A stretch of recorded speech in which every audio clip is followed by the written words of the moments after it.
making the case for a very costly mistake. $380 million, not a dollar more, no court action. The matter is closed out and finalised. The Premier and Treasurer in lockstep, defending the government's secret compensation deal with Commonwealth Games organisers, pointing again to spiralling costs to justify pulling the plug. The government's numbers claim final estimates for the cancelled games had blown out by billions.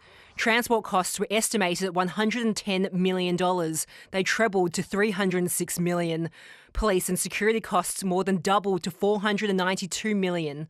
Contingency and temporary overlays to make existing venues games ready both blew out by $200 million. While the athletes' villages were originally quoted at $250 million to build, the July estimate put the cost at more than 4 times that amount.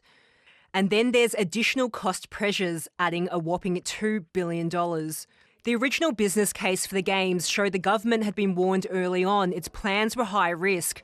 But the Treasurer today pins the blame for the blowouts on a range of factors. That hyper-escalation, shortfalls that we've encountered in regional accommodation, cost of displacing major sporting events, 12 interest rate rises. Russia invaded Ukraine. If the Ukrainian war, if inflation have affected the Commonwealth Games, then surely they've affected everything else in the budget as well. Never had a moment like this before. While the terms for the settlement will remain under wraps, so too will evidence justifying the revised costings, as well as how much was already spent on the Games. This is the best outcome that Victoria could get in those commercial terms. Daniel Andrews is like the proverbial bank robber who wants credit for surrendering to police when they finally catch up with him.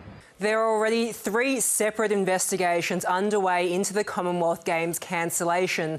It's hoped those inquiries will finally shed some light on just how the government got their numbers so very wrong. Leanne Wong, ABC News, Melbourne.